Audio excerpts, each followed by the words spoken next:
Red Bull vient d'officialiser le départ de Christian Horner de la direction de l'équipe et cette information provoque un véritable séisme dans le monde de la Formule 1. La tolérance a-t-elle enfin atteint ses limites ou ce changement pourrait-il déclencher une réaction en chaîne qui transformera complètement le paysage de la catégorie pour les années à venir? Car, vous pouvez en être sûr, cette situation est bien plus complexe qu'il n'y paraît à première vue. Commençons par le commencement. Christian Horner n'est plus à la tête de Red Bull Racing.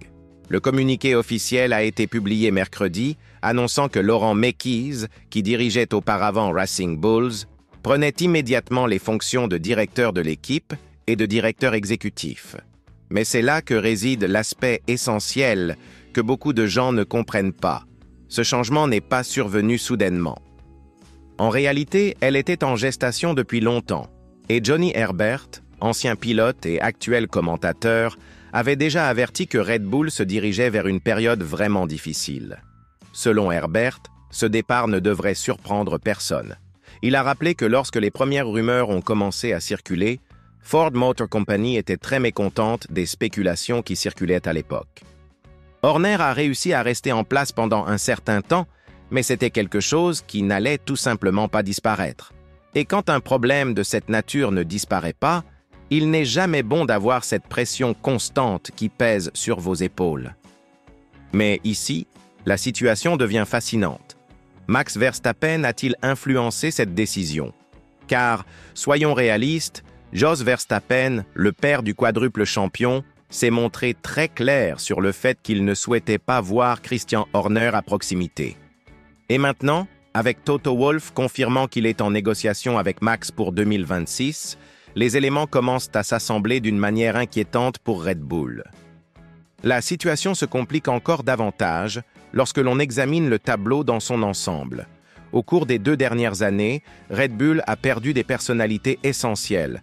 Adrian Newey, le maître de l'aérodynamique, Jonathan Whitley, directeur sportif, et maintenant Christian Horner. Herbert a été catégorique. L'équipe se trouve dans une situation très délicate car, comme tout élément de la Formule 1, elle a besoin de disposer des composants adéquats, notamment de personnes compétentes et d'un leadership défini, et tout cela s'est progressivement érodé, et cela ne s'arrête pas là. Les performances sur les circuits ne contribuent pas non plus à améliorer la situation. Au cours de la saison, Red Bull occupe la 4e place du championnat des constructeurs, avec pas moins de 288 points de retard sur McLaren, qui mène la course. Pour une équipe qui dominait totalement la catégorie il y a peu de temps, cela représente un déclin notable. Vous vous souvenez quand Red Bull remportait course après course?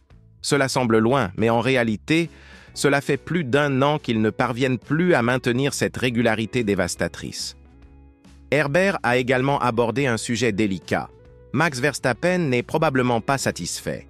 Comme il l'a lui-même mentionné, Jos n'est clairement pas content, mais Max ne doit pas l'être non plus. Car Max est quelqu'un qui veut toujours se battre pour les victoires et les championnats, et cette capacité s'est progressivement perdue au cours des 18 derniers mois. Un pilote de son niveau n'accepte pas de rester 4e au championnat des constructeurs sans réagir. Le plus impressionnant, c'est que cette situation pourrait accélérer le transfert de Verstappen chez Mercedes. Wolff a déjà reconnu publiquement qu'il était en pourparlers avec le Néerlandais, ce qui rend les contrats de George Russell et Andrea Kimi Antonelli pour 2026 complètement indéfinis. Auparavant, Wolff avait déclaré qu'il considérait comme faible la probabilité que Verstappen rejoigne l'équipe de Brackley pour 2026, mais il n'avait pas totalement exclu cette possibilité pour l'avenir. Et avec toute cette confusion chez Red Bull, les possibilités ne font que s'élargir. Examinons maintenant ce que cela signifie réellement pour l'avenir de la Formule 1. Red Bull a bâti son règne en s'appuyant sur une combinaison idéale. Le talent extraordinaire de Verstappen, le génie technique d'Adrian Newey, le leadership stratégique de Christian Horner et la compétence opérationnelle de Jonathan Whitley. Éliminer ces éléments les uns après les autres revient à démonter une machine de précision. C'est comme si vous preniez une Formule 1 gagnante et que vous commenciez à en retirer des composants importants.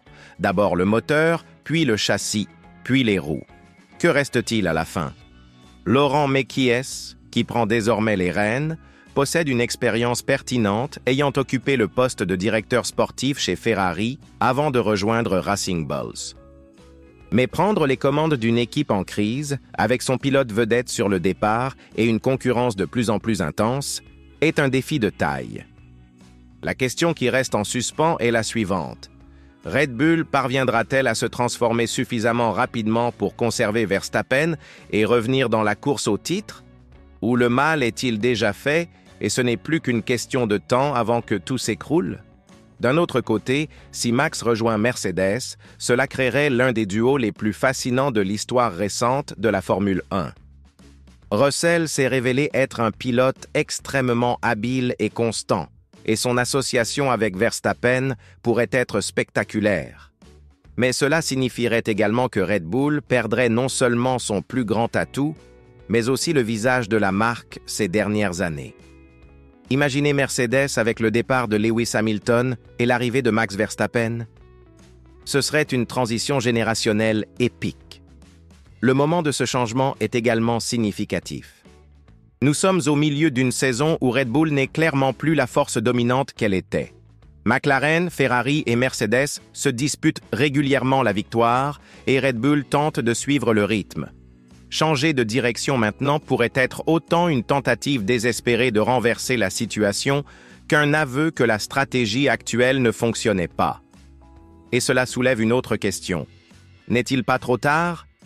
Il y a également la question des futurs règlements. La Formule 1 connaît des changements techniques constants et il est essentiel de disposer du leadership et de l'expérience nécessaires dans ces moments de transition. Perdre quelqu'un comme Horner, qui a dirigé l'équipe à travers plusieurs époques réglementaires, peut être particulièrement préjudiciable dans ce contexte. Il connaissait les rouages de la politique de la Formule 1 comme peu d'autres, et cette expérience institutionnelle est impossible à remplacer du jour au lendemain. Mais le plus inquiétant pour Red Bull est peut-être la perception extérieure. La Formule 1 est autant une question de performance que d'image, et une série de départs de haut niveau peut être le signe d'une instabilité pour les sponsors, les partenaires et même pour d'autres talents que l'équipe pourrait vouloir recruter à l'avenir. Qui voudra travailler dans une équipe qui semble en déclin? Et plus important encore, comment cela affecte-t-il la valeur commerciale de la marque Red Bull dans le sport automobile? La réalité est que nous assistons potentiellement à la fin d'une époque en Formule 1. La Red Bull de ces dernières années, qui a dominé la catégorie de manière presque absolue, pourrait toucher à sa fin. Et si Verstappen part vraiment, ce ne serait pas seulement un changement de pilote, ce serait la fin définitive d'un cycle. Ce serait comme la fin de l'âge d'or de Ferrari avec Michael Schumacher ou de McLaren avec Ayrton Senna. L'histoire s'écrit sous nos yeux. Qu'en pensez-vous?